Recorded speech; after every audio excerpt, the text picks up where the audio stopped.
नमस्कार, मैं हूं आपके साथ मयंक। आज 19 तारीख है। पिछले 12 घंटों के अंदर ईरान और अमेरिका के बीच जंग और भी ज़्यादा तेज हो चुकी है। मैं आपको जानकारी दूंगा कि पिछली पूरी रात कहां पर हमले किए गए और ईरान की तरफ से क्या पलटवार किया गया। लेकिन इस वीडियो की शुरुआत में एक बड़ा सवाल, क्या ईरान और अमेरिका की जंग अब वर्ल्ड वॉर का रूप ले सकती है और क्या इसमें रूस और चीन की भी एंट्री होने वाली है। देखिए, मोहसिन रजाई जो कि ईरान के सुप्रीम लीडर के पॉलिटिकल एडवाइज़र हैं और अली खामेनी साहब के बेहद करीबी हैं, उनकी तरफ से जो बयान सामने आए वो बेहद चिंता पैदा करने वाले हैं। उनकी तरफ से ये बात कही गई, उनकी तरफ से वार्निंग दी गई कि अगर अगले 3 से 4 दिनों तक हमले जारी रहते हैं अमेरिका के, तो ये जंग एक बड़ा रूप ले सकती है और ईरान उसके बाद एक ऑल आउट वॉर करेगा। यानी उसके बाद फिर बीच में जंग रुकेगी नहीं, वो हमले जारी होंगे, नई लोकेशंस पर हमले होंगे। इतना ही नहीं, उन्होंने ये भी इशारा किया कि इस जंग का अब नतीजा, अगर ये आगे खिंचती है जंग, तो इसका नतीजा ये होगा कि रूस यूरोप पर हमला कर सकता है, चाइना ताइवान पर हमला कर सकता है। इस तरह की बातें सामने आई हैं। तुर्की जो है वो इजराइल पर हमला कर सकता है। यानी उनका इशारा इस ओर है कि क्या ये जंग अब वर्ल्ड वॉर का रूप ले सकती है। वो ऐसा क्यों कह रहे हैं, इस पर चर्चा होगी। लेकिन सबसे पहले बात करते हैं कि बीती रात कहां पर हमले किए गए। देखिए, इस वक्त की सबसे बड़ी खबर, एक बार फिर अमेरिका ने ईरान के ऊपर हमले किए हैं।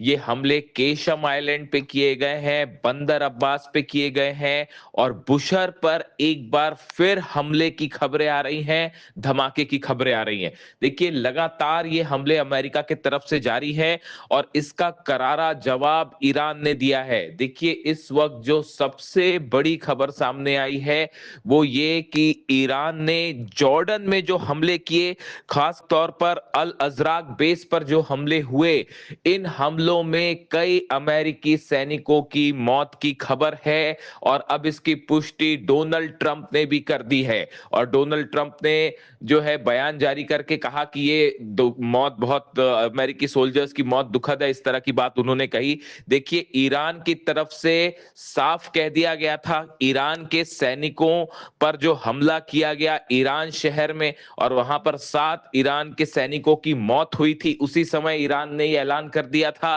कि इन मौत का बदला लिया जाएगा। और उसी के चलते अब जॉर्डन से जो खबरें आ रही हैं, जॉर्डन में ईरान की तरफ से जो दावे किए गए थे, देखिए मैंने आपको पहले ही ये बताया था कि जॉर्डन में बहुत बड़ा हमला हुआ है, बड़ा नुकसान हुआ है, कतर में बड़ा नुकसान हुआ है। इसके अलावा कुवैत में, बहरीन में अमेरिका के सेना के अड्डों को बहुत बड़ा नुकसान हुआ है। तस्वीरें सामने आने में वक्त लगेगा और अब देखिए धीरे धीरे सच्चाई सामने आने लगी है।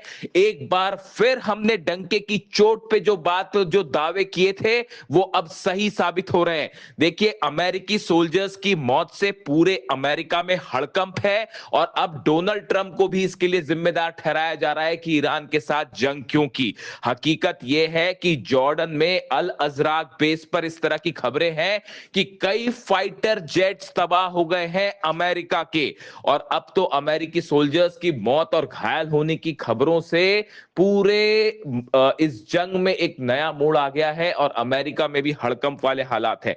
देखिए, सऊदी में प्रिंस सुल्तान बेस पर जो हमला हुआ, अब इसकी तस्वीरें भी सोशल मीडिया में बाहर आ रही हैं। पहले ये कहा गया था कि इसको इंटरसेप्ट किया गया, लेकिन मिसाइल गिरने की तस्वीरें कई सोशल मीडिया में अब सामने आने लगी हैं। इसके अलावा कतर में अल उदैद बेस पर अर्ली वार्निंग सिस्टम और राडार को ईरान ने तबाह कर दिया है। ईरान की मिसाइल्स ने सीधा यहां पर रडार को हिट किया है, ऐसा बताया जा रहा है। इसके अलावा आप कुवैत की बात करें, कुवैत में अली अल सलेम बेस पर बड़े हमले हुए हैं और यहां पर भी अमेरिका के जो फाइटर जेट्स का हैंगर था उस पर भी हमले हुए, जो वार्निंग रडार्स लगे हुए थे उस पर हमले हुए।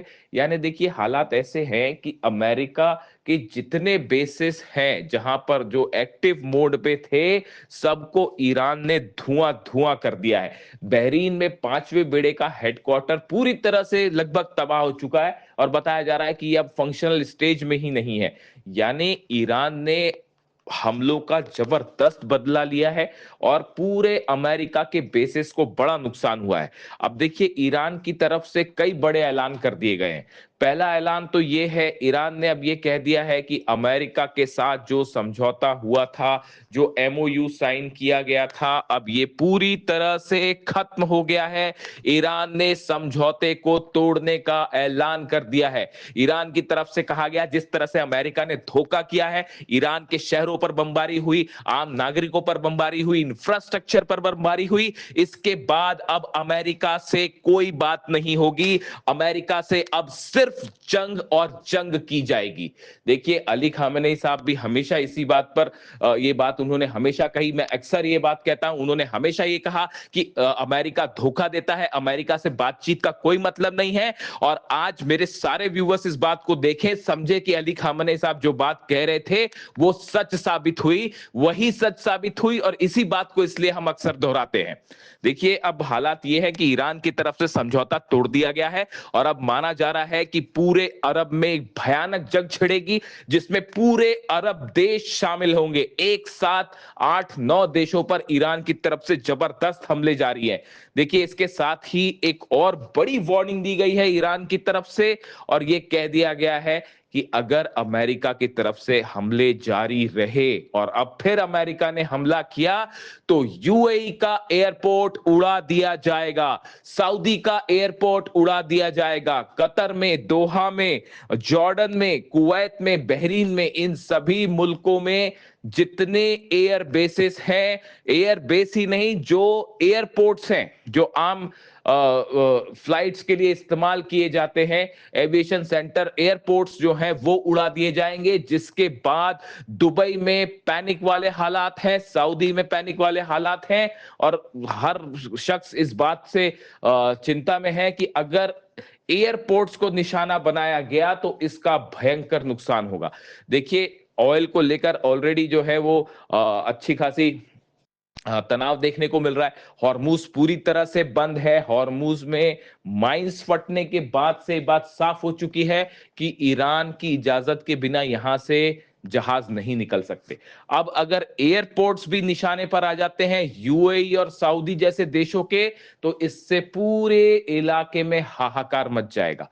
इसके साथ एक और बड़ी खबर, अहम खबर यह है कि ईरान की तरफ से बहुत बड़े जंग की तैयारी कर ली गई है। यानी जंग, और देखिए जंग ऑलरेडी जारी है, ईरान की तरफ से हमले हो रहे हैं, लेकिन अब ईरान ये मान के चल रहा है कि ये अब एग्जिस्टेंस की जंग होगी, आखिरी जंग होगी, और ये जंग लंबी चलेगी और बहुत भयानक हमले होने जा रहे हैं।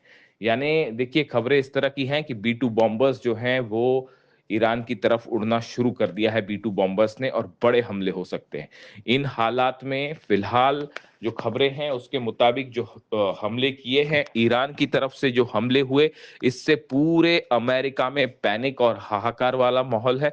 और जो सोल्जर्स की मौत है, अभी इनके नंबर सामने आने बाकी हैं, कितने घायल हुए हैं इनके भी अभी एग्जैक्ट नंबर सामने आने बाकी है। हो सकता है कि जो नंबर्स अभी बताए जा रहे हैं वो कम हो, ऐसी भी आशंकाएं जताई जा रही हैं कि ये कहा जाए कि 2 सोल्जर्स हैं या मरे हैं और कुछ घायल हुए हैं, लेकिन हकीकत ये हो सकती है कि इनकी संख्या कहीं ज्यादा हो सकती है। तो फिलहाल इसका इंतजार करना होगा। और इसी बीच अमेरिका और ईरान दोनों की तरफ से एक दूसरे पर बड़े हमले जारी हैं, जिसने अब हालात को और भी गंभीर बना दिया है। इससे हमलों से जुड़ा जो भी अपडेट होगा आप तक पहुंचाऊंगा।